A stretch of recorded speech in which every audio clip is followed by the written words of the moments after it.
Labdien visiem! Man prieks redzēt tik daudzus interesantus, un es šodien centīšos pastāstīt, kā tapa nu jau vairāku gadu garumā 19. gadsimta pirmās puses Viļānu meitas un puiša tērpi. Um, Mums ir kopā bijuši sadarbībā ar mani un Viļānu novadpētniecības muzeju un Valsts kultūra kapitāla fonda atbalstu 4 projekti, taču viss iesākās vēl ar pirmo projektu, kuru sāka Viļānu novadpētniecības muzejs sadarbībā ar poļu etnogrāfi. Un ja tas viss tā kā, nu, tā nebūtu jau iesācies, tad, kā saka Viļānu novadpētniecības muzeja vadītāja Margarita Skangale, tad diez vai tas būtu tālāk arī izvērsies. Bet tā nu tas notika, jā, ka mēs uzsākām sadarbību 21. gadā, un kopumā tātad mums ir četru projektu laikā tapuši šie te tērpi. Vispirms es pāris vārdos par to, ko būtu tā kā jāņem vērā cilvēkiem, kas vispār interesējas par šo visu un kas vēlas saprast, par ko ir runa. Un tātad par ko es runāju, ja mums ir vēsturiskais apģērbs, par kuru mēs tā kā domājam, kas ir bijis pagātnē, tad, nu, teoretiski tas ir līdz pat vakardienai. Un šo te vēsturisko apģērbu mēs varam sadalīt nu, tādās divās lielās daļās, no kurām pirmā ir tradicionālais apģērbs, kas katrai vietai vairāk vai mazāk raksturo kaut kādus, izmanto kaut kādas vietējās tradīcijas un materiālus un visu pārējo, kas ar to saistīts. Un tad apmēram sākot ar 19. gadsimta pirmo pusi Rietumē Eiropas valstīs ar vidu arī Latvijas teritorijā, sākot no Rīgas un pēc tam citās Latvijas vietās mazliet vēlāk, 19. gadsimta otrā pusē. Šis te tradicionālais apģērbs nomainās uz Eiropas modes, ja pilsētas modes apģērbu. Un to mēs valkājam joprojām, jo pēc mūsu apģērba nevar pateikt, no kuras vietas Eiropā mēs esam. Nu, vai vismaz gandrīz nevar pateikt. Un, ja ir runa par tautas tērpu, tad mēs ar kolēģi Anetu Karlsonu pieturamies pie tā, ka ar tautas tērpu šo te jēdzienu mēs apzīmējam to, kas ir tērps, kas ir radīts vēlāk, kad jau tradicionālais apģērbs izgāja no valkāšanas un radās vajadzība apģērbt koristus, radās vajadzība parādīt to, ka mēs esam nacionāli apģērbušies, tātad tika radīti tautstērpi, sākotnēji nemaz ne tik daudz, bet vēlāk arvien vairāk balstīti tajā, kāds bija tradicionālais apģērbs. Tas, kas vēl jāņem vērā ir, un ko bieži cilvēki tā kā neapzinās, ir tas, ka neviens pilns apģērba komplekts no 19. gadsimta nav saglabājies, un visi komplekti ir sakomplektēti vēlāk no tā, kas bija pieejams, kas nonāca muzejos. Un līdz ar to jāsaprot arī tas, ka nonāca tomēr ļoti maz. Ja tradicionālais apģērbs jau bija izgājis no valkāšanas, piemēram, gadus 50 vai 60 atpakaļ, tad ekspedīcijām staigājot pa zemnieku mājām un vācot šos te materiālus, nebija tik daudz, ko savākt, un ne jau arī visu cilvēku atdeva. Ļoti daudz, kas jau bija nonācis kapā ar pašu valkātāju, daudz, kas bija pārstrādāts citās tā sakot, vai nu odarēs, vai nu lupatās, vai dažādi citādi. Un, attiecīgi, nesaglabājās daudz. Bet no tā, kas saglabājās tik un tā, šīs te ziņas mēs varam smelties ļoti labi no tā, kas ir. Vēl jāņem vērā tas, kā apģērbs visu laiku mainās.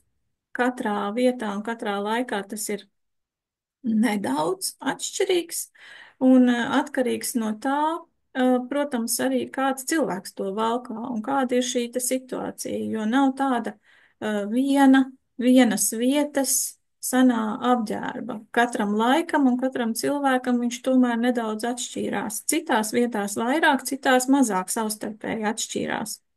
Bet jebkurā gadījumā atšķīrās arī pēc tā, kāds bija valkātāja dzimums, kāds bija vecums un ģimenes stāvoklis, un tad, ko varēja atļauties, kas pašam patika, un arī, protams, kādā situācijā tas tika valkāts, jo ne jau vasarā un ziemā valkāja vienu un to pašu, un arī nu, tādos lielos svētkos valkāja ne jau ikdienas apģērbu, ar kuru gāja uz kūti vai uz lauka strādāt.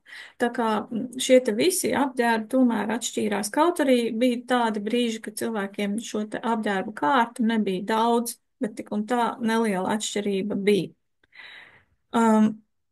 Un ņemot vērā to, kā es pieminēju, ka apģērbs visu laiku mainījās, tad šeit ir 19. gadsimta tāds paraugs ar rekonstruētiem apģērba komplektiem, kā šī te izmaiņa varēja notikt. Nu, ja mums ir no apmēram, pieņemsim, ka 19. gadsimta 30. un 40. gadiem kreisajā pusē pirmie 3 cilvēki, tad nākamie 2 jau ir jau labu laiciņu vēlāk, un pēc tam ir vēl vēlāk, un beigās jau ir pilsētas modes apģērbs, kas ir šie te 1800 jau 80., 90. gadi.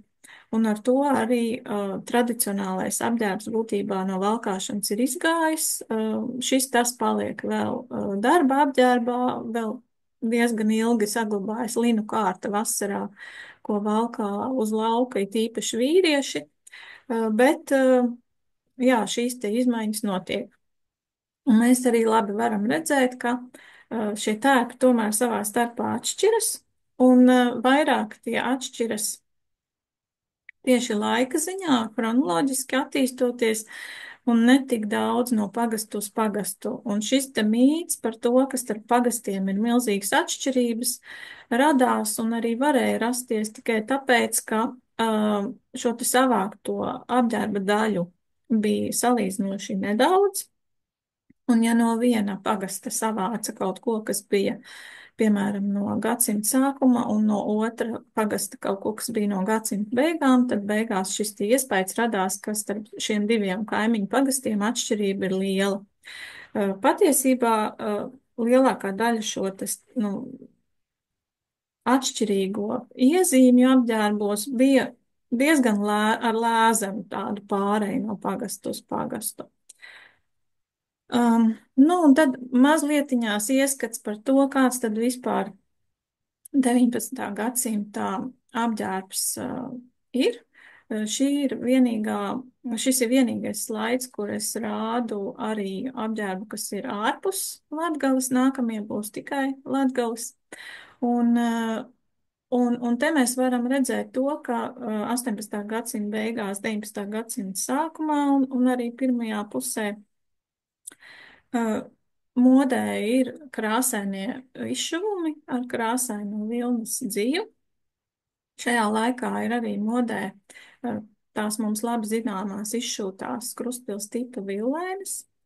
Un izšūts ar krāsainu dziju ir arī, nu, piemēram, kreklu apaklītes, ir arī, kā mēs redzam no lielvārdas šīm te meitai un sievai ir arī priekšautie izšuvumi un arī, nu jā, tas sievas cepure ir izšūta ar krāsaino dzīvi, tā kā tas ir tam laikam raksturīgs. Un 18. gadsimta beigās vēl joprojām ir vienkrāsaini apģērbi pārsvarā, un tas ir nevis vienkrāsaini tā, ka nav rotāini krāsaini, bet audumi ir vienkrāsaini. Un piemēram, tāda modes lieta kā svītraini brunči, nu, piemēram, procesa zīmējumos mēs redzam, ka tie pārsvarā ir tikai ap Rīgu, vēl sastopami 18. gadsimta beigās, un tad 19. gadsimtā tie pamazām sāk izplatīties arī tālāk, kā piemēram, lūk, ir meitas zīmējums no Jēkabpils, kur tad tie jau ir parādījušies valkāšanā. Un no Latgales mums ir šie te broces zīmējumi, kuros mēs redzam cilvēkus, kā viņi ir ģērbušies viļakā, un jau atkal ir šie te vienkrāsaino audumu apģērbi, pamata krāsas šeit mums ir redzamas balta, nu, dabīgi balta un tumši zila. Un bagātīgi šie te krāsainie vilnas dzīves izšuvumi, un tāpat arī ar sarkano kokvilnu vai sarkanu krāsoto linu, var būt ieaudumi, izšuvumi, un tas jau ir tas laiks, kad tas, nu, tā kā pastāv arī paralēli. Varbūt arī tikai 19. gadsimtā tas ieviešās piemēram, kreklu izšuvumiem, to mēs šobrīd precīzi pēc chronoloģijas noteikti nevaram. Tad mums ir jau no 19. gadsimta 60. gadiem fotogrāfijas, kas ir ļoti, nu, tā kā vērtīgs avots, tāpēc, ka zīmējums ir zīmējums, fotogrāfijā mēs tomēr redzam daudz, nu, tā kā tuvāku īstenībai, kā šie cilvēki ģērbās. Un attēls vidū ir meita, kas ir tādā apģērbā, kurš pēc tam tika ziedots šai te Krievijas pirmajai etnogrāfiskajai izstādē, tā kā visticamāk šis jau ir apģērbs, kādu vairs nevalkāja, bet lai parādītu, nu kāds tad bija šis te tradicionālais apģērbs. Nu tad vēl mums ir no Krustpils apvidus diezgan pamatīga fotosesija bijusi, un tur mēs redzam gan vīriešu, gan sieviešu apģērbus diezgan lielā skaitā. Tā skaitā šī te grupas bilde, kas ir unikāla visas Latvijas mērogā, un šeit mēs labi redzam atbildi uz jautājumu, vai visi ģērbās vienādi, jo vīriešu apģērbā mums ir, nu, tā kā daži tādi varianti, bet sieviešu apģērbā šo variantu ir vairāk, un arī ir tādas detaļas, kuras neatkārtojas, kā piemēram galvas lakatiņi, katrai dāmai ir citādāki, kamēr vīriešiem pārsvarā jau šajā laikā tātad ieviešās naģenes, nomainās goda cepures no platmalēm uz naģenēm, goda apavi nomainās uz zābakiem, un tā. Nu, un tad jau mums ir no 19. gadsimta 90. gadiem dažas fotogrāfijas atkal no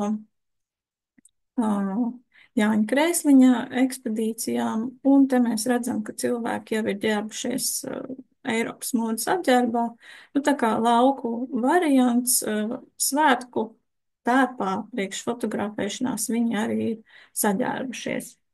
Un šeit atkal no Daugavpils apriņķa. Un būtībā šāda veida apģērbs neatšķirās visā Latvijas teritorijā, gandrīz ne ar ko. Un šeit vēl no Rēzeknes apriņķa dažas meitas. Un līdz ar to šis te izejas punkts,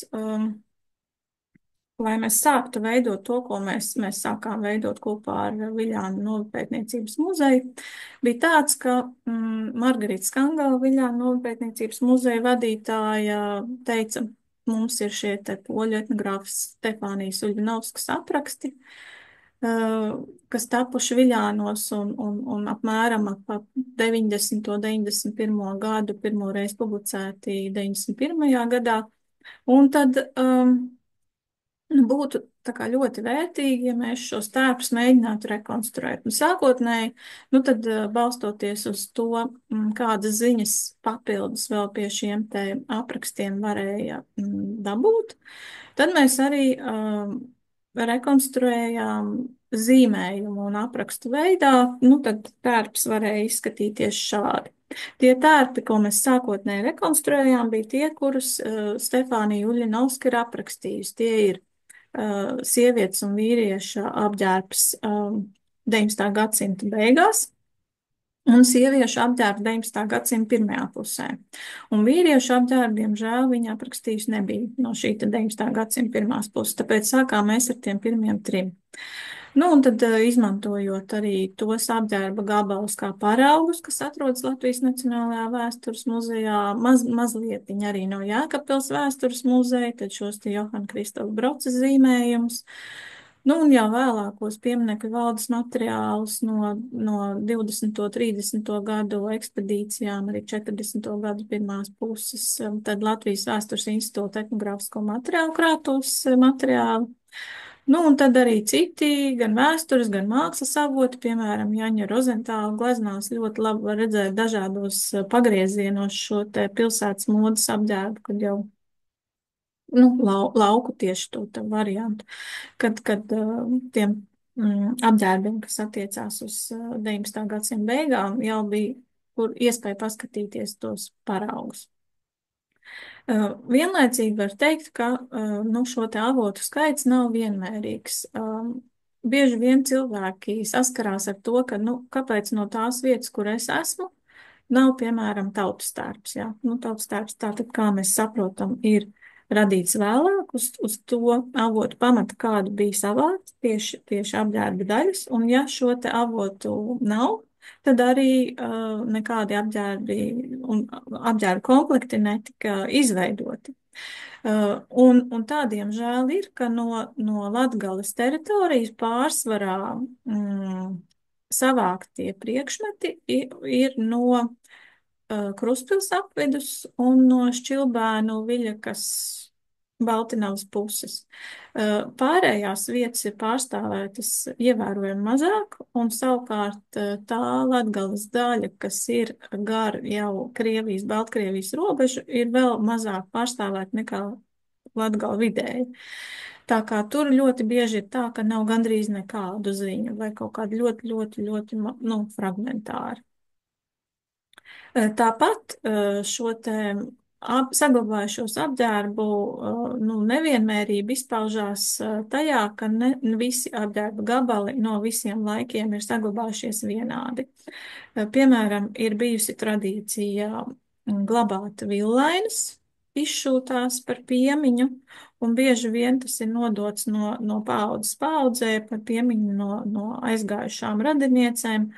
Un šīs te villainas tad ir saglabājušās diezgan lielā skaitā no 19. gadsimta pirmās puses, kur par pārējiem apģērba gabaliem, nu, varētu teikt, ka no 19. gadsimta pirmās puses tomēr liecību nav daudz. Nu, un tā tad izaicinājums, veidojot šo te tērpu rekonstrukcijas, mums bija tāds, ka no 19. gadsimta pirmās puses, piemēram, sieviešu apģērba daļa no Viļāna pagasta muzeja krātuvēs nav vispār. Nevienas, nekādas. Nu, par vīriešu arī tad var teikt, ka nav nekā. Un līdz ar to arī, nu, tad šis viss ir uzskatāms kā tāds, nu, pirmreizējs un iepriekš tāds nebijis, jo pētījums ir vairāk gadu garumā un balstoties uz jau iepriekš pieminētiem avotiem, tā tad rezultējies ar to, ka mēs esam izveidojuši ne tikai šos te zīmējumus un aprakstus rekonstrukcijām, kādi šie apģērbi varēja būt, bet mēs esam arī izveidojuši pilnus tērpus materiālā veidolā. Nu, un šo te rekonstrukciju materializēšanā ir iesaistīta bijusi tiešām augstas kvalifikācijas amatnieku komanda, ar kuru tad mēs arī esam sadarbojušies, un šie cilvēki tad maksimāli autentiski ir mēģinājuši darināt šos tērpus, izmantojot autentiskus materiālus un roku darbu, un šīs te gatavās tērpu rekonstrukcijas nonāk tātad Viļāna novpētniecības muzeja ekspozīcijā un būs pieejams arī turpmāk ilgi un dikti. Šeit mazliet ieskats ar ko mēs sākām šīs te rekonstrukcijas. Sākām ar to, ka radās šie te zīmējumi, un te ir mana māsa, māksliniece Laura Pīgozne, ar kuru es arī vienmēr sadarbojos, jo mēs esam, nu, tā pieraduši pie tā, ka mēs sēžam kopā un izdomājam visu un visas skices līdz galam, līdz katram sīkumam vienojamies, un tad viņi zīmē un vēl pa vidu man prasa un uzdod jautājumus, tā kā es pieņemu, ka mums tā sadarbība ir tik cieša, ka diez vai vēl ar kādu citu mākslinieku būtu tik vienkārši to izdarīt. Bet mums tā tad, nu, pieredze jau ir, un šie tērpu zīmējumi arī tapa un arī atrodas Viļānu novpētniecības muzejā. Nu, un pie šiem diviem komplektiem vairāk neatgriezīšos, kaut gan, protams, varētu arī stāstīt par tiem. Tie ir tātad šie te 19. gadsimta noslēguma uh, sievietes un vīriešu apģērbi. Būtībā tas ir meitas apģērbs, tāpēc, ka visas meitas valkāja lakatiņu. Nekādi vainagi jau tur vairs valkāšanā nebija. Un, bet šodien tad stāstīšu vairāk vēl par šiem, un šie ir tā tad, nu, puiša un meitas vai vīra un sievas apģērbu rekonstrukcijas, un šeit mēs viņus redzam zīmējuma formātā, un tad tālāk arī skatīsimies, kā mums veicās ar materiālo. Un par laimi, tātad mums ir šis te Stefānijas Uļanovskas apraksts, un apraksts ir diezgan sīks, un tāpēc arī, nu, piemēram, par kreklu, lūk, krekli tika darināti no mājās dažādos rakstos, piemēram, zvaigznītēs vai slīpi, aust audumu. Atlopāmās apaklēs bija iausta sarkana maliņa, ko veidoja tievas līnijas vai kvadrātiņu rinda. Ap plaukstām sakrokotās piedurknes beidzās ar šaurām aprocēm, kurās bija tāds pats raksts kā apaklē. Šāds raksts bija arī uz pleciem, bez tam uz pleciem bija arī 2 pirkstus plati no diegiem darināti mežģīņu ielaidumi ar sarkanu diegu un dažādiem ornamentiem. Latviešu valodā lastauka. Apakle uz kakla nebija pogājama, bet tika sasieta ar sarkanu vilnas lēntu, tā saucamo žicki. Nu tad šeit mēs centāmies saprast, par kura veida krekliem vispār varētu būt runa. Un visvairāk, nu, balstoties tieši uz šo te mežģīņu ielaidumiem un ar sarkanu diegu dažādiem ornamentiem un lastaukām, arī par ko Mirdza Slava atsaucās, ka viņas prāti ir šie te pa vidu iešūtie uzpleči ar rotājumiem. Nu, tad mēs izvēlējāmies šo te kreklā konstrukciju veidot šādu, balstoties uz diviem šādiem krekliem, kādi mums no Latgales ir saglabājušies.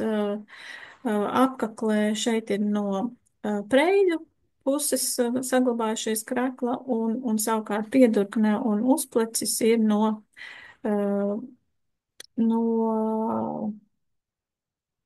jā, un tagad precīzi nepateikšu, sajuka man viss, bet nu labi. Tātad no līdzīgas tuvas vietas. Un balstoties uz šo te un aprakstā minēto to, ka tie stāvi ir slīpi, nu tad mēs arī veidojām kreklu tā, ka stāva audums mums ir trinītī un savukārt pārējās detaļas ir vienkārtnī austas. Un kopumā tā rekonstrukcija arī ir veidot šādi, bet ņemot vērā to, ka šajā laikā visticamāk pastāvēja paralēli arī tunikveida krekli ar vienkārši pārlocīto plecu un ar vai bez uzpleča, tad arī tas nu, krekla veids ir pilnībā pieļaujams, ka šajā laikā varēja būt valkāšanā izplatīts gan Latgalē vispār, gan arī protams, Viļānu apkārtnē. Nu, tālāk tad Stefānijas Uļanovskas apraksts ir nedaudz zemāk, uz krūtīm bija jābūt apaļai misiņa vai sudraba saktai, kas turīgākajiem latviešiem bija tik liela kā apakštase un latviski sokta. Šeit ir 2 sudraba saktu paraugi, kuri ir no Latvijas Nacionālā vēstures muzeja krājuma, no Latgales teritorijas. Precīzi vieta nav zināma, un, protams, ka ir īpaši tas, kas labā pusē jau ir stipri cietis, jo tajos, no tajās gultiņās tur būtu jābūt šiem te sarkanajiem vai citādi krāsēnajiem stikliņiem. Bet mēs izvēlējāmies veidot rekonstrukciju tātad šai te saktai, kas ir kreisajā pusē bija attālā, un te mums ir tāda rekonstrukcija šai te sudraba saktai, kura tagad mums ir Viļānos. Nu, un tālāk viena no interesantākajām lietām, protams, ir brunči, jo brunči ir tā apģērba daļa, kuru, nu, cik var spriest pēc tiem apģērba gabaliem, kas ir saglabājušies muzejos, par atmiņu praktiski neviens nav glabājis. Pārsvarā bruņķi ir no diezgan neseniem laikiem. Diezgan daudzi ir jau pat no 60., 70., 80. gadiem saglabājušies, kas, protams, neatbilst 19. gadsimta pirmai pusē, kad vēl ir valkāšanā šie te vienkrāsainā audumā bruņķi. Un kā rakstā Stefānija Uļanovska, tad bruņķus šuva no palanka vai arī siltam laikam no balta, kas varēja būt arī ļoti ticami līns, ja siltam laikam. Ar stikla zīlīšu joslu lejā rotāta vilnas auduma. Tomēr abi bruņķu veidi tika darināti no pirkstā platumā sakrokota auduma, kas no jostas vietas krita taisni līdz pašai apakšai.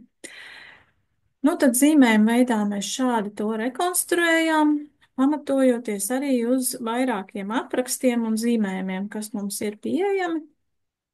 Jo, protams, šādi neviena bruņķi, nu, nevienā muzejā nav saglabājušies. Šeit mums ir jau redzētie broces apraksti, un tur arī broce piemin, ka tātad bruņķi ir zili vai balti, izšūti krāsainām pērlītēm. Un papildus arī tas, ka viņa drēbes izrakstītas ar krāsainu vilnas dziju. Nu, un tad ņemot vērā šo te Latvijas Nacionālā vēstures muzeja krājumā esošo no Balvu pagasta, nu, tā kā tas ir iegrāmatots kā bruņču fragments, un kas stipri vien sakrīt ar to, ko mēs redzam no Viļakas.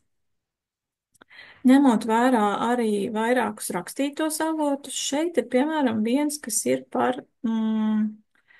atkal jau Viļakas apkārtni, tātad par to, ka ir šī te ar perlītēm izšūtā strīpa. Un pieminēts ir tas, ka ap apakšu izšūts 2 līdz 3 pirkstu plata tā svītra, un arī tas, ka viņa atradās apmēram 10 centimetri no bruņču apakšmalas. Nu, šī bija tāda lieta, kuru mēs tā kā nolēmām, ka mēs izmantosim arī tai bruņču rekonstrukcijai, ko mēs taisījām. Un arī tad vēl šeit ir apraksti, kur ir pieminētas ar stikla pērlītēm vai zīlītēm izšūtām, izveidoti tātad rotājumi bruņķiem. Un arī pateicoties Annetes Karlsons pētījumiem, mēs zinām, ka tādi ir pat ne tikai Latgalē, bet arī Vidzemes teritorijā. Līdz ar to mēs varam pieņemt, ka tā tomēr nav tāda ļoti reta parādība, tas varēja tomēr būt diezgan izplatīts. Nu, un tad, lai saprastu, kādu tad šo te zīlīšu rotājumu veidot, jo nav jau tādu bruņču paraugu saglabājušies, nu kaut kā jāizdomā, kādu mēs viņu izvēlēsimies darināt.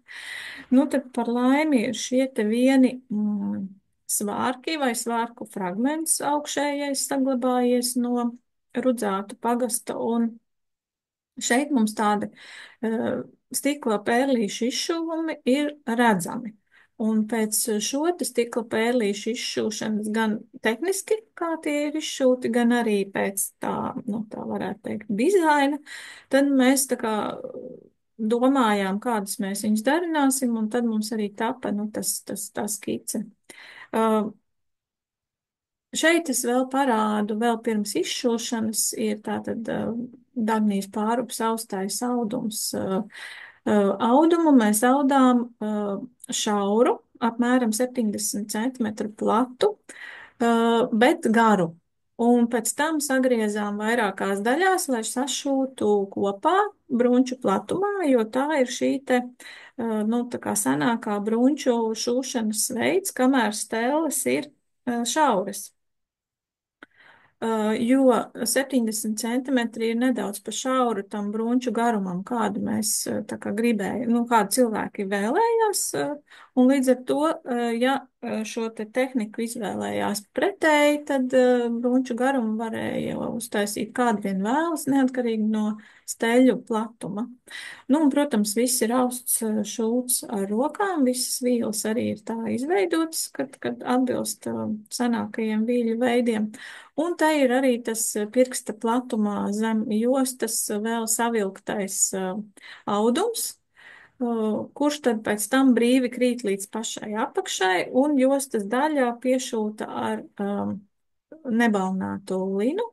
Un tas arī atbilst lielākajai daļai to brunču, kādi ir saglabājušies no Latgales, jo nu, brunčiem tāda jostas daļa, kāds ir brunču audums, praktiski nekad nav muzeja krātuvēs. Visbiežāk tā ir tā tehniska un acīm redzami arī neredzama un noslēpta.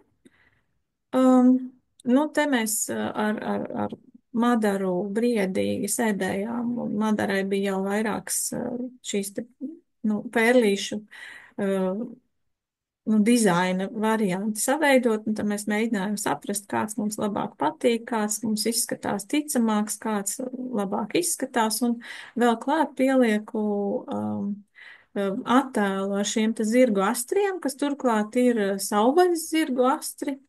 Un uz šiem te zirgu astriem tad arī Madara vēra šīs te stikla krellītes un pēc tam piešuva klāt pie brunču audumu.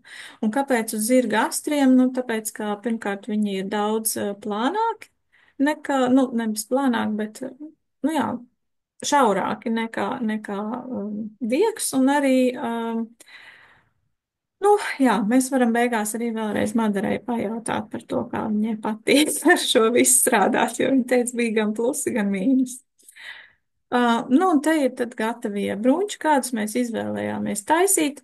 Lai būtu kaut nedaudz atsauce uz šo te izšuvumu ar krāsaino diegu, tad mēs arī piešuvām, nu, izvēlējāmies šo te nelielo izšūto dekorāciju, jo senākās pērlītes ir baltas, nu, vissenākās ir dzeltenas, bet pēc tam arī baltas un zaļas, un tad, lai mums nedaudz parādītos šī sarkanā krāsa, tad mēs arī sarkano izvēlējāmies pievienot kā izšuvumu. Bet šeit arī jāpiebilst, ka, protams, ka tā ir mūsu interpretācija. Brunču aizdara, piemēram, ar sasiet ar jostas galiem. Tā īsti nav interpretācija, tā ir nu, tāda balstoties uz ļoti daudziem brunčiem, kādi atrodas muzeja krātuvēs. Un, starp citu, arī ļoti ērti, tāpēc, ka nu, tad tas ir nedaudz kaut maināms šis te brunču apkārtmērs valkājot, bet savukārt, nu, izšuvuma daļa, protams, ir tikai un vienīgi mūsu interpretācija, un tā ir tāda, kuru, nu, ja kāds vēlas darināt atdarinājumu, tad laipni lūgtu veidot savu interpretāciju. Nu, tad te vēl mazlietiņās tūplāni. Un tālāk manis jau pieminētais, ka priekšautu jostas daļā parasti nebija redzama, jo to sedza priekšauts. Un to mēs arī esam tā kā pieraduši domāt, ka, nu, neinteresējoties īpaši daudz par apģērbu, ka latviešiem priekšauti nebija, īpaši pie goda apģērba, bet tomēr mums avoti liecina pretējo, un šo avotu ir ļoti daudz. Un arī šajā te Stefānijas Uļanovskas aprakstā ir teikts, ka brunčiem tā tad aplika šauru, bet garu baltu audumu priekšautu ar lejasdaļā iejaustu vai izšūtu ornamentu. Nu, te ir tā, ka atkal jau no viļāniem parauga nav, nav arī pateikts ar kādu krāsu, bet ņemot vērā to, ka šis ir tas laiks, kad arī šīs te iejaustās daļas ar sarkano, un tad mēs secinām, ka arī tāds tas varēja būt, un arī šeit zīmētais priekšauts ir interpretācija. Savukārt, tad, kad mēs veidojām jau konkrēto priekšautu, nu, jau materializējām, tad mēs skatījāmies jau konkrētus paraugus. Nav daudz šo te priekšautu, kas ir saglabājušies. Mums ir daži vien paraugi, būtībā laikam 6, tikai šāda veida priekšauti ir no visas Latgales. bet tomēr daži tādi ir, un ņemot vērā to, ka, nu, tiem visiem ir tātad raksturīgs šis te dizains, nu, tad mēs izvēlējāmies šo te Aizkalnes pagasta priekšautu kā prototipu. Kaut gan varētu būt arī, nu, tā kā interpretācija par to, bet, nu, tātad šeit arī tapa šis te Aizkalnes pagasta priekšautā atdarinājums, meistara Antra Kārkla. Un arī, piemēram, nu, tā kā šī te jostas daļa, ko jūs redzat attēlā, tur ir arī diezgan tipiski, cik nu vispār priekšautiem ir saglabājušās šīs te jostas daļas, tad mēdz būt tā, ka ir, nu, tikpat plata auduma. Kā ir pats priekšauta audums, ir jostas daļa, bet tā kā ir savilkums, tad viņi ir nedaudz garāka, un tālāk tiek pievienots jau pašu ar roku austā lentīti. Nu, arī šīs te lentītes Antra uzauda pati un teica, ka vairs nekad negrib tādas aust, tāpēc, ka šausmīgi lēni tas viss iet un daudz tur darba, bet rezultātu maz un efekta maz. Bet vismaz mēs zinām, ka šajā te tērpā, nu tā tad tas ir maksimāli, cik vien varēja izpildīts autentiski. Un šeit arī gala rezultāts tātad apakšmalai un apakšmalas rotājumam ar visu knipelēto mežģīnu. Un te arī kopā viss priekšauts, kāds tas ir mums izskatās. Un jā, un arī kāpēc tas ir no divām daļām, tāpēc, ka šie te senākie priekšauti, kuriem ir ar sarkano ieaustais rotājums, visi ir no divām daļām. Un tāpēc arī mēs veidojām priekšautu nevis no vienas, bet no divām daļām. Visi audumi tika austi speciāli, un tad arī atbilstoši tam, kā bija oriģināli. Nu, tālāk mēs jau virzamies Stefānijas Uļanovskas aprakstā, ka plecos sievietēm bija tā saucamā sakša, ja villaina, proti apsaks garas šaulas formā, kurš bija gandrīz, un te ir visi šie te aprēķini par to, kāds, nu, tas garums ir, un tad mēs arī faktiski to darījām. Mēs reiķinājām, cik tur pusotru elkoņus plats un 3,5 elkoņu garš, lai saskan tas garums pret platumu. Beigās iznāca tā, ka būtībā šī te villaina ir ļoti garena, viņa nav kvadrātīga, nu, nav tendence uz kvadrātu, viņa ir tendence ļoti uz tādu garenu formātu. Darināts no augstākā labuma balta rupja trinītī, proti slīprakstā austa vilnas auduma. Abos sakšas galos bija pusceturdaļa plata josla ar smalkiem meistarīgi izšūtiem zaļa un dzeltena, kā arī nedaudz sarkana, zila un pelēka vilnas diega ornamentiem, kas atgādina turku šallēs ieaustos rotājumus. Abās pusēs izšūts smalks vienāds raksts, bet to ietver austa vilnas josla. Atbilstoši izvēlētās krāsās, sakšas galos ir platas bārkstes no bieziem vilnas saišķiem, kur mijas 2 zaļi un dzelteni un 1 sarkans saišķis. Šo šalli lika uz pleciem un uz krūtīm, sapogāja ar saktu, bet lejā tā bija savilkta ar diegu, lai galu nelocītos uz āru. Nu, tā tad teorētiski mēs būtu varējuši arī sašūt šo sakšu apakšā, bet nu, to mēs neizdarījām, mēs atstājām vaļā. Izšūmas, tūlīt parādīšu, jā, bet tā tad no šī te laika mums raksturīgie izšūmi ir apmēram šādi.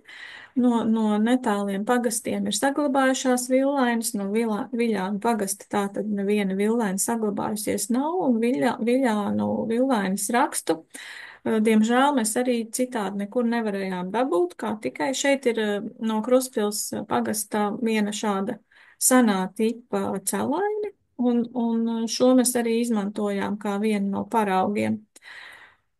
Un vienīgais, kas ir saglabājies no Viļānu pagasta, ir šis te tehniskais zīmējums, kas ir publicēts 1963. gadā. Un tas ir materiāls no Latvijas Vēstures institūta etnogrāfisko materiālu krātuves, kurš, diemžēl, krātuvē vairs nav atrodams.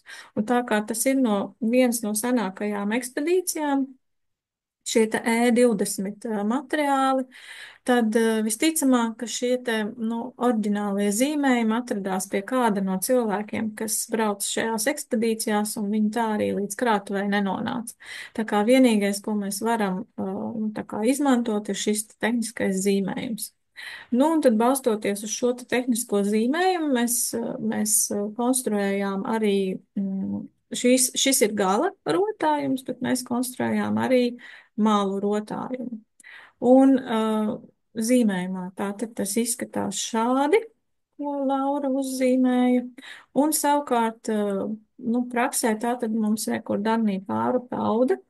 Un kā tas viss tapa, un šeit mums Sandra Vergina izšuva ar vilnas dziju, izšuva mums atbilstoši šim te viļānu paraugam. Un te atkal Dagnija Pārupe uzauda šos te cēlu apaudus.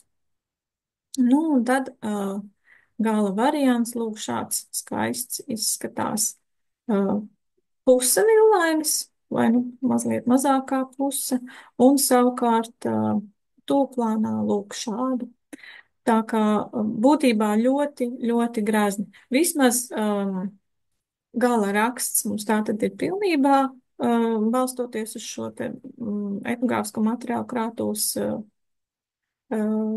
zīmējumu, un savukārt Bārkstis mums ir atbilstoši ierakstam, kur aprakstam Stefānijas Uļinovskas, kur bija tātad divi dzelteni, divi zaļi un viens sarkans, kur mijās. Nu, tad tā mēs arī to veidojām. Bet savukārt celainas raksti, protams, saglabājušies nav, un tie bija, nu, tā kā pēc analoģijas principa jārada kā interpretācija. Tālāk aprakstā Stefānija Uļinovska piemin, ka precētas sievietes galvu sedzā ar garu dvieli, ko sauca garīs auts. Šo dvieli, kam bija izšūti gali, lika galvā, virs pieres veidojot pusceturdaļu šauru trīs stūri, bet aizmugurē sasienot to milzīgā mezglā un galiem ļaujot nokarāties uz muguras. Galvas autī arī mums ir saglabājušies ļoti maz, un no senākā variantā ar šīm te knipelētām mežģīnēm un ar sarkano diegu rotā ir ļoti maz. Ar krāsainās vilnas izšumu vispār neviena nav.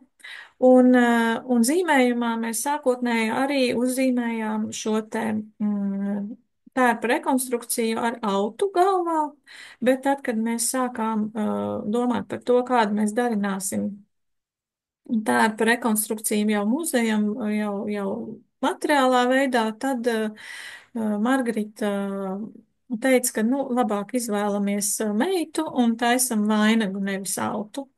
Nu, un tad Stefānijas Uļinovskas aprakstā ir teikts, meitām bija vainagi, ja vainagi, kurus taisīja no plaukstas platuma kartona, kas bija noklāts ar baltu, zilu vai melnu kašmira audumu. Vainagus rotāja ar krāsainām stikla zīlītēm vai dažādām bantītēm, zvaigznītēm, spīgulīšiem un puķītēm. Tātad tas ir nevien ar šīm te stikla zīlītēm, bet arī ar dažādiem citiem rotājumiem. Aizmugurē no vainaga līdz pleciem krita daudzkrāsainu lentu saišķis, kas ļoti skaisti rotāja galvu. Nu tad, paskatoties uz to, kādi mums ir zināmi no Latvijas šie te dažādie rotājumi papildus vēl pie stikla zīlītēm, nu, tad tādu nav daudz šo te paraugu, bet, nu, te, piemēram, ir no Latvijas austrumu puses ir divi varianti. Viens ir šis te Jumurdas pagasta zināmais vainags, un otrs ir vēl no Ilūgstas pagasta ar šīm te puķītēm. Līdzīgi, starp citu, ir arī Ukrainā zināms, līdz ar to tas noteikti ir diezgan plaši izplatīts veids, kā rotāja šos te vainagus. Nu, un tad daži senāko vainagu paraugi no Latgales puses, un kā raksta paraugu mēs izvēlējāmies šo te sarkano vainagu, kas ir no Latgales un bez precīzas zināmas vietas. Taču, nu, redzot to aprakstu, ka tie vainaga pamatni varēja būt dažādās arī citās krāsās, nu, tad mēs domājam, lūk, tad taisīsim arī citu variantu, lai būtu iespēja redzēt, kādi šie te varianti ir. Nu, un tad ar ar vainagu meistaras Margaritas Muntagas palīdzību, tad, nu, balstoties uz šo te rakstu, mēs mēģinājām saprast, kādus variantus mēs varētu veidot, lai mēs izmantot šīs te senākās stikla pērlīšu krāsas pārsvarā, tātad tā būtu dzeltenā, zaļā un baltā, un kādi vēl varētu būt šie te papildu rotājumi, ja? Nu, beigu galā mēs izvēlējāmies tātad variantu, kurš ir šāds, un šo te vainagu arī tad Margarita Muntagā darināja.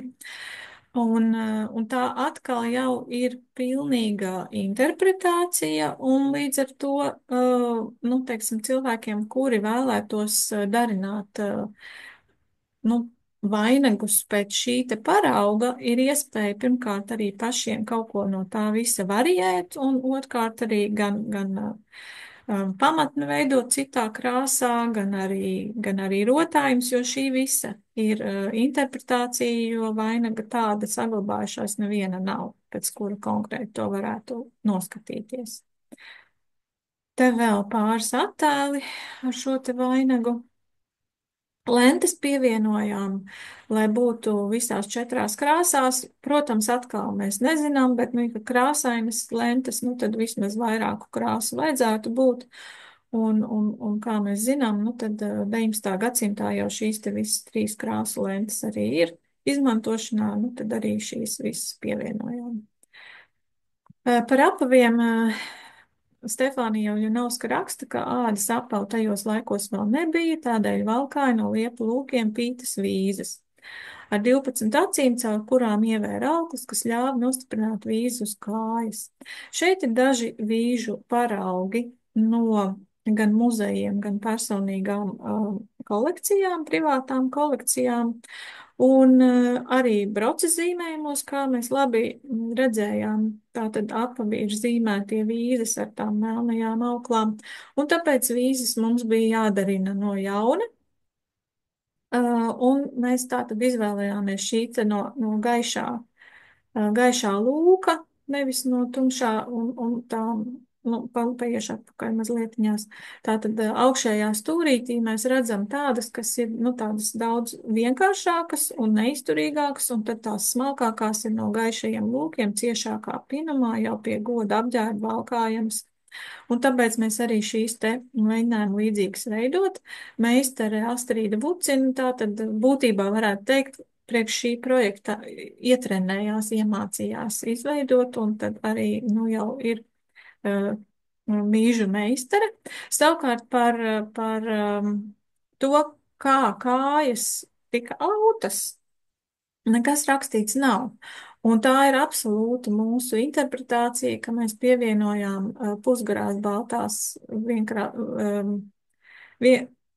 vienkārši austās vilnas zeķes, jo, nu, tādas šajā laikā visticamāk arī ir broces zīmējumos. Mēs esam redzējuši, piemēram, arī garākas zeķes, kuras tiek pat tirgotas, ja, bet, nu, tas jau ir nu, ļoti tāla interpretācija, līdz ar to, kā es varētu tīt arī autos, bet tā kā tas viss nav pieminēts, nu, tad mēs vienkārši izvēlamies, ja mēs uztaisam šīs te zeķes.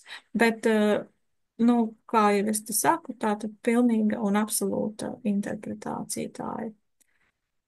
Nu, un te ir jau, kad mēs salikām to visu kopā, tad kā mums tas viss izdevās jau uz manekena,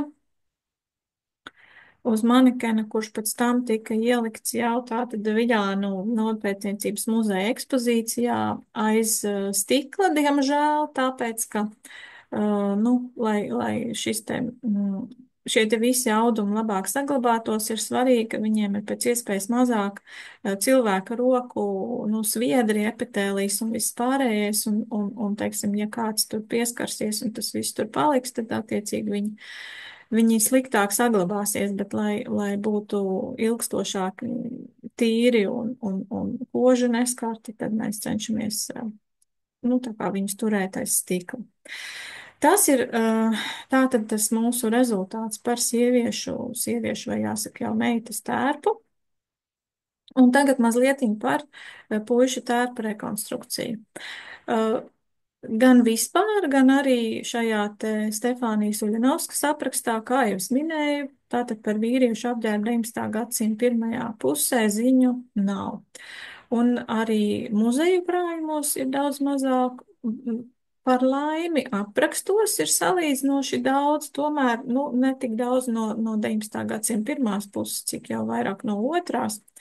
Bet par laimi ir atkal šie te Johana Kristofa Broca zīmējumi, un ir pāris apģērba daļas arī muzejos, no kurām tomēr var šo to noskatīties. Nu, tad mēs izvēlējāmies kā vienu no paraugiem šo te vīriņu, kas ir kreisajā pusē, baltajos svārkos, nevis pelēkajos.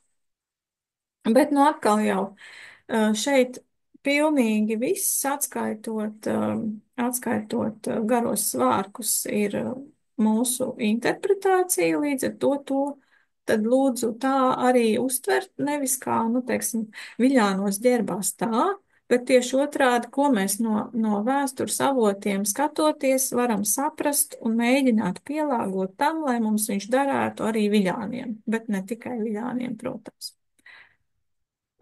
Krekls ļoti plats un nu šeit ir atkal mūsu interpretācija, un interpretācija ir arī tajā ziņā, ka, kā mēs redzējām, meitas tērpā mums ir rotājums ar sarkano ielsto diegu. Savukārt, manis jau pieminētais tas, ka vienlaicīgi ir arī krāsainās vilnas dzīs izšuvumi. Man tā kā lika domāt, ka būtu vērts parādīt abus šos variantus. Tas absolūti nenozīmē to, ka meitas ģērbās tā un puiši ģērbās tikai tā, bet tieši otrādi to, ka varēja būt gan viens, gan otrs variants. Bet, protams, ka šo te krāsaino dzīves izšuvumu atkal jau, nu, teiksim, jāizdomā ir no jauna, jo arī, nu, šajā broca zīmējumā tur maz ko var saprast. Arī mēs šeit redzam, ka viņam ir krekla pogājums visticamāk uz sānu, ko mēs tomēr izvēlējāmies nedarīt, jo mums no Latgales neviens tāds īsti no senākiem krekliem saglabājies nav, tāpēc mēs ielikām šo te atveri pa vidu. Un apaklīti tādu šauru, kā ir šajā te broca zīmējumā, bet nu tad palika atvērts jautājums par to, kāds tad būs šis te raksts. Nu, te ir mūsu absolūtā interpretācija, jo mēs rakstu atkal jau paņēmām no šī te vienīgā krāsainā diega izšuvuma saglabātā raksta fragmentu no šī te Viļānu Villainas tehniskā zīmējuma. Visticamāk, šie te varēja atšķirties, bet tā kā mums nav pilnīgi nekāda parauga par kreklo akakļu izšūmiem, tad mēs tomēr, nu, tā kā domājam, nu, labi, paņemsim kaut ko tādu, kas vismaz nebūs mūsu izdomāts kreklu, tas izšuvums pats pa sevi, tas būs jau viens esošs no Viļāniem. Piedurknēm ir mazliet vieglāk, jo tās jau ir tad līdzīga veida no daudzām vietām, bet arī šīs ir tā kā pēc Viļānu villainas tā izšūma, toties viņas ļoti, ļoti sakrīt ar vairākiem tiem kreklu izšūmiem, kuri ir no Krustpils apvidus, līdz ar to tur, nu, tā kā pretruna īsti nav.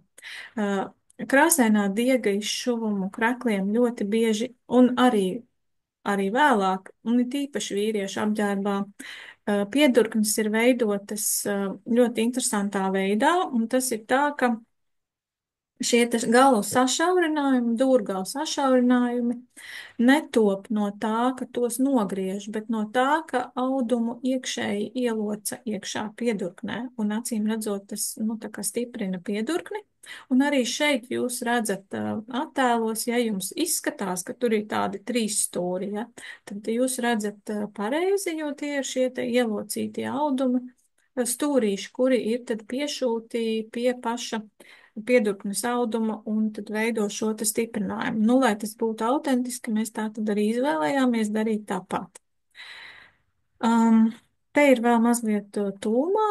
Aizderēji var izmantot dažādus veidus, varētu būt gan saitīta, Jo atkal jau šādām te krāsainām izšūtām apaklēm mums, piemēram, ir viena apakla saglabājusies no Krustpils puses, kurai ir šādi te um, diega cilpiņas abās pusēs veidotas. Nu, tad mums arī meistere Antra Kārkli izveido šīs te divas cilpiņas, un starp šīm tas divām cilpiņām, nu, tad mēs varam iesiet lentīti, mēs varam iespraust saktiņu, un mēs varam, nu, nezinu, iespējams, cita veida varianti. Droši vien nav, ja ir divas cilpiņas, bet savukārt, bet ja ir tikai viena cilpiņa, nu tad var domāt, ka varbūt ir bijis poga, bet savukārt pogas pārsvarā mums ir no stipri, stipri vēlāka laika.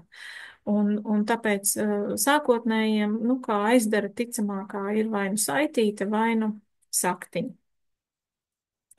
Saktiņas šādas te no Latgales un no visas Latvijas ir saglabājušās ļoti līdzīgas, tā kā tur nekādu īpašu interpretāciju veikt nevajadzēja, tādēļ, ka, nu, tādas viņas visur ir.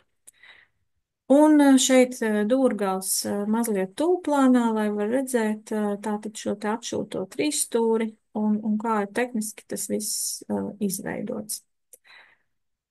Nu, tad te ir viens privātā kolekcijā esošu bikšu paraugs, jo, protams, vienkāršākās bikses no Latgales ir saglabājušās no stipri, stipri vēliem laikiem, un šie te vēlie laiki pārsvarā ir ar līno apģērbu jau manis pieminēto, un jādomā, ka tad jau vairs tas arī bieži vien bija uh, tikai darba apģērbs. Un tad interesantākais ir šis te konstrukcijas veids, kāds tiek izmantots dibena daļas paplatināšanai, jo, vai, nu, jāsaka, šakuma paplatināšanai, jo šī te, nu, senākās bikses vispār, cik var saprast, visas ir bijušas ļoti, ļoti platas.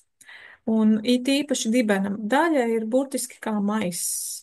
Un, protams, var saprast mūsdienu vīriešus, ka viņiem varbūt negribas tik ļoti platas bikses valkāt, bet senākos laikos tas ir ļoti autentiski. Un tāpēc arī nav brīnums, ka Madara Briede, nu, jāsaka, tiešām atkoda šo te interesanto veidu, kā tad tā konstrukcija ir veidot, jo starām no katrai starai no apakšējā gala tiek nogriezts neliels trīsstūrveida audumiņš, un šis te audumiņš tiek iestrādāts šakumā, no katras puses viens, un kopā vidiņā viņi savienojās. Un tad sanāk šāda te tā konstrukcija. Nu, un tad mēs tieši šādu konstrukciju arī izveidojām Vilnas biksēm ar visu šo te trīsstūru nelielo slīpo daļu, kas nogriezta no staru galiem, un kas veido šo te, ko latgalē sauc par obuļiem, kas tātad veido šo te obuļu daļu. Un, jā, audums atkal ir uzausts speciāli, auduma dzija un audums ir ļoti līdzīgs brunču audumam, tā kā mums sanāca, ka meistara Dagnija Pārup uzauda divus līdzīgus audumus, protams, ar laika atstarpi, bet tā tad mēs izmantojam līdzīgi. Nu, un tad vienīgais tāds patiešām nu, no Latgales esošais paraugs no muzeja materiāliem, kuru mēs varējām izmantot kā paraugu šim te vīriņam ar balto mēteli, ir šis te mētelis, kurš ir no Latgales, nezināmas precīzākas vietas, glabājas Latvijas Nacionālajā vēstures muzejā, salīdzinoši neliels un meistarē, tātad Dagnija Pārup uzauga šo taudumu un Madara Briede sašuva pašu mēteli, tieši tādu pašu, kāds ir šis. Un tātad šis mētelis ir piemēram, to, ka viņam priekšējā daļā ir nesimetriskas vai asimetriskas šīs te, nu, sapogājumās, ne, bet sāķējumās daļas un tā. Tātad identiski šim mētelim arī ir uzšūts tas, kas tagad atradīsies Viļāna puisim mugurā. Te ir tātad šis te mētelis, sāķējamais, un arī viss ar to sev raksturīgo piegriezumu un visu pārējo. Tam ir arī divas kabatas, vai jāsaka, divi kabatu caurumi un viena kabata ar visu kabatas puli piešūto. Tā kā tas arī ir autentiski, un te mums ir piedurknes aizdare ar āķīti un cilpiņu, un arī priekšas aizdare ar āķīti un cilpiņu, un arī mēs nolēmām iešūt līdzīgi kā citiem mēteļiem ir oderes daļu. Odere tātad mums ir apkaklēji, un tādai tā kā varētu teikt jakas daļai, un priekšas daļas atvēruma sānu daļām, jo parasti mēteļiem aizmugurē oderes nav. Un kāpēc mēs šo oderi izvēlējāmies tomēr piešūt? Tāpēc, ka pirmkārt mums tā kā ir skaidrs, ka šis te mētelis ilgstoši stāvēs un uz manekena un būtu labi, ja viņš labāk turētos kopā. Un otrkārt arī mēs tomēr domājam, ka mēs aicinam cilvēkus, kuri veidos atdarinājumus, odari izmantot, jo valkājot tas vēl jau vairāk paildzinās šī te mēteļa mūžu un būtu ļoti žēl, ja kāds šādu mēteli darinātu un beigās viņš viņam kāpot tikai pavisam neilgu laiku. Bet, nu, tie ir tādi atkal mūsu interpretatīvie apsvērumi, kurus var neņemt vērā arī citi pēc izvēles. Šeit mazliet parādu fragmentiņu. Parādu, kā ir sašūtas vīles, gan apakšmāls vīle, gan arī sānu vīle, un parādu arī to, ka visiem mēteļiem, kuri ir no Latgales muzeja krātuvēs, kas ir senākā varianta, šī te, nu, varētu teikt, svārku daļa ir stipri plata, un senākie mēteļa auduma platumi ir līdzīgi kā bruņķiem mēs audām apmēram 70 centimetri, un tur nekad nepietiek ar vienu audumu platumu, un tur tiek veidoti šādi te papildinājumi. Un dažkārt šie papildinājumi ir lielāki, un dažkārt tie ir pavisam nelieli. Un šeit mums ir, piemēram, viens šāds, un es viņu parādu tieši tāpēc, lai mēs labi, nu, tā kā apzinātos to, ka tā nav kļūda, jo tā ir vēsturiskā patiesība. Tādā veidā viņus arī darināja un veidoja, un viss ir tātad sašūts ar linu diegu, un tā arī visi šie te mēteļi šūta ar rokām ir bijuši darināti arī tie, kas ir muzeja krātuvēs. Šeit no mugurpuses var redzēt šo mēteļu piegriezumu. Jā, un arī jāsaka, protams, ka šis te mētelis ir, nu, tā graznākā daļa vīriešu apģērbā. Te vēl mazlietiņās no tūplāna, kāds tas viss ir veidots. Un jau atkal tā tad nekādas, protams, informācijas mums precīzākas nav, bet mēs izvēlējāmies domāt, ka, protams, kā arī šim te vīriešu tērpam piederās līdzīgas vīzes, kuras jau atkal darināja Astrīda Lucina un arī zeķes. Izvēlējāmies vienkārši darināt līdzīgas, kādas ir vienkāršākās zeķes, lai mēs nepretendētu uz kaut ko tādu īpašu, kādas ir vienkāršākās zeķes muzeja krātuvēs, tādas mēs darinājām. Šāda veida zeķes ir bijušas valkāšanā ļoti ilgi, un, protams, senākajām zeķēm varēja arī nebūt šādi papēži, bet kādi šie papēži varēja būt, jo varianti ir vairāki. To mēs atkal, protams, nezinām, un tāpēc atkal šī ir mūsu interpretācija, un ja kāds vēlas darināt atdarinājumu, tad visas iespējas, protams, darināt arī citādākas šīs zeķes, vai arī tīt kājas autos, vai arī gan zeķēs, gan autos, kas atkal varētu atbilst vēsturiskai patiesībai ļoti labi. Nu, un tad vēl tādi aksesuāri, kā mums Laila vai Dieniņa aizmirsu uzvārdu.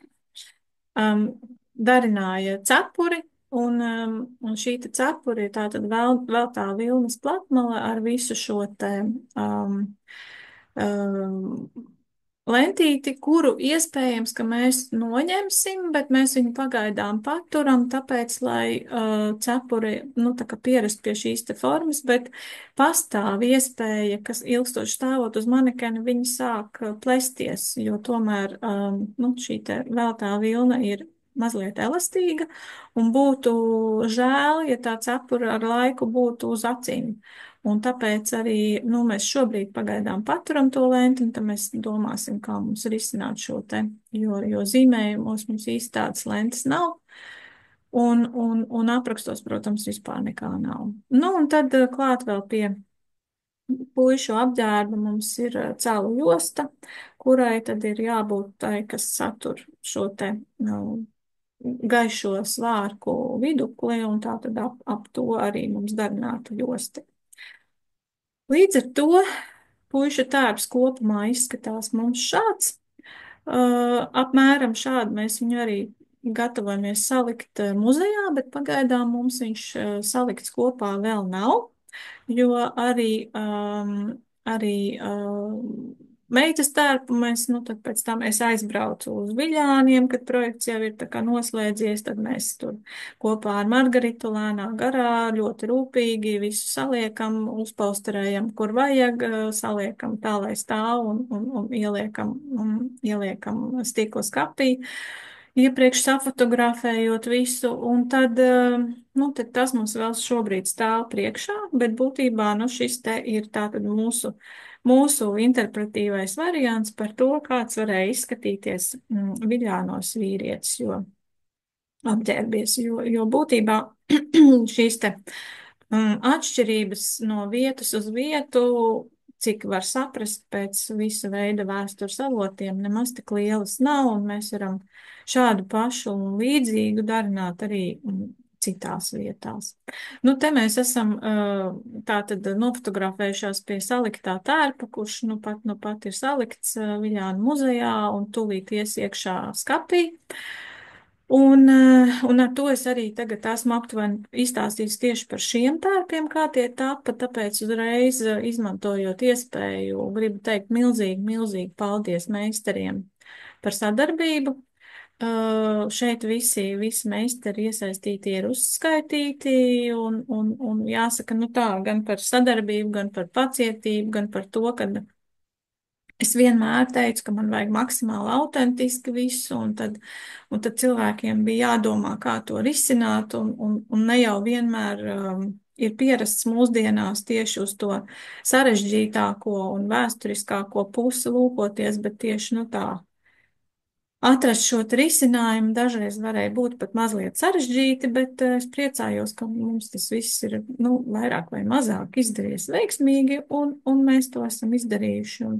Un tagad šis jau ir kā paraugs, un citi var izmantot un interpretēt atkal jau tālāk pa savam. Kā es arī šeit pieminēju, tātad Margaritai Skangalē īpaši liels paldies par projektu vadību. Protams, par pacietību, jo ar tik aizņemtu cilvēku, kā ar mani strādāt, nu, galīgi nav viegli. Es ļoti labi to apzinos. Tad vēl pāris mazliet vārdi par to, kur mēs varam to izmantot jau plašākā kontekstā, un viens no tiem ir tas, ka, nu, ja ir runa par šiem te vienkrāsainajiem bruņķiem, dažādu krāsu, kas ir gan aprakstos minēti, dažādas krāsas, tātad balta, pelēka, tumši zila un melna, kuriem varēja būt šīs te stikla zīlīšu izšuvumi, vai arī uz kartes es esmu atlikusi tās vietas, no kurām ir zināmi šie te pieraksti par to, ka ir stikla zīlīšu izšuvumi. Latgalē. Un savukārt arī šie te nevis stikla, bet vilnas dzīs izšuvumi, tā tad varētu būt. Un šo te brunču veidošana, nu, tad būtībā paliek jau kā interpretatīva lieta uz katra paša, bet, nu, ja vien ir iespēja, tad balstamies uz tiem vēstures avotiem, kādi mums ir, par pamatu izmantojot to stilistiku, kāda šajā te laikā ir izplatīta. Nu, tā tad it īpaši, ja, piemēram, ir runa par krāsainās vilnas izšūmiem, tad ir šie te villaiņu izšūmi, kuros skatīties paraugus. Un savukārt, ja ir runa par stikla pērlīšu izšuvumiem, tad ir šī te rudzātu jaka, ir vainagi, un pēc tiem tad varam vismaz mēģināt saprast, kāda šī te stilistika bija, lai tad veidotu tos savus variantus. Um, Nu, un tā tad tas, kas vēl nāk līdzi mums no šī visa, ir tas, ka šis Stefānijas Uļanovskas apraksts ir tik ļoti detalizēts, nu, visticamāk, tāpēc, ka viņa pati bija sieviete un par sieviešu apģērbu vairāk interesējās, jo šis ir pirmais apraksts, kādu ir veidojusi sieviete, un iepriekš visi tie bija vīrieši, kuri droši vien apģērba darināšanā nekad savā dzīvē neiesaistījās, un tāpēc visi šie apraksti vienmēr ir tādi nu, salīdzinoši schematiski un virspusēji, bet Stefānijas Uļinovskas apraksts ir tomēr stipri padziļināts un precīzs, un tas mums dod vienu fantastisku atsauci, jo mēs saprotam, kuri apģērbi ir komplektējami vienā tērpā. Tādēļ, ka, nu, kā mēs labi zinām, tad Latgales apģērbus, kādus šobrīd, nu, teiksim, tautstērpu formātā valkā cilvēki no Latgales, nu, mēs viņus pazīstam no tiem, kādi tika komplektēti starpkara periodā. Un starpkara periodā šīs te ziņas nebija nevienu sasniegušas, un tas nevienam nebija zināms. Un jau, piemēram, manis pieminētie daudz vēlāku dekāžu, varētu teikt, desmitgažu brūņķi tika vienoti kopā ar šīm te par piemiņu atstātajām villainēm un ar nu, tā tad daudzas lietas tika komplektētas neatbilstoši chronoloģijai. Un savukārt Stefānijas Uļanovskas apraksts brīnišķīgā veidā šos te chronoloģijas nošķir. Un savukārt tas mums palīdz saprast, nu tā tad, ja no citām vietām Latgalē mums, piemēram, ir saglabājies tas vai cits priekšmets vai apģērba daļa, mēs saprotam, uz kuru laiku tas ir attiecināms un kuriem mums varētu iet vienā komplektā un kurie tomēr vairs nē. Nu, arī šī visa tātad projekta izaicinājums mums tas bija, ja, ka no Viļāna pagasta muzeja krātuvēs nekā nebija, un līdzīgi tas ir arī daudzās citās vietās Latgalē, un tāpēc es tiem, kuri vēlas darināt sev personīgai valkāšanai vai kolektīviem tērpus, varētu aicināt, nu, tā kā izmantot esošos priekšmetus par paraugu, un tajās vietās, kur ir kaut kādas, nu, teiksim, rotājošās lietas, kuras vienmēr atšķiras no apģērbu uz apģērbu, no cilvēku uz cilvēku, tajās veidot kaut kādas interpretācijas pašiem savas, nu, piemēram, izšuvumā, ieaudumā, celu rakstos, vainagu rakstos. Ja pievienojam vainagam puķītes, tad puķīšu krāsa vai kaut ko tādu. Tās rotājošās lietas ir tās, kurās var droši, nu, mūsdienās izpausties ar rotāju, ar interpretācijām un tādā veidā tik un tā iekļauties šajā te laikā izplatītajā tradīcijā un nepārkāpt to robežu, lai tas jau nesāk izskatīties neatbilstoši šai tradīcijai. Nu, lūk,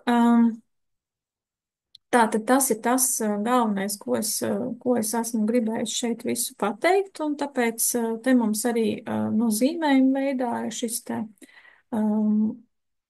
pats princips izmantos, te mums ir tāds jau pazīstamais Viļānu puisis, Viļānu meita, un savukārt sievas tērps ir saliekot kopā tās apģērba daļas, kādas ir muzeja krātuvēs no Prēļu pagasta, jo šim laikam tur atbilstošu apģērba daļu salīdzinoši ir vairāk tādēļ, ka tur ir gan krekls viens šāds, gan viens priekšauts, gan arī villaini ir, un tā tad apavi, kāju āvums un galvas auts mums ir pielikti klāt interpretatīvi, un brunči ir izdomātu citu rakstu, bet atkal, lai iekļautos līdzīgā tradīcijā, un, protams, to atkal ir iespējams veidot nedaudz citādāk.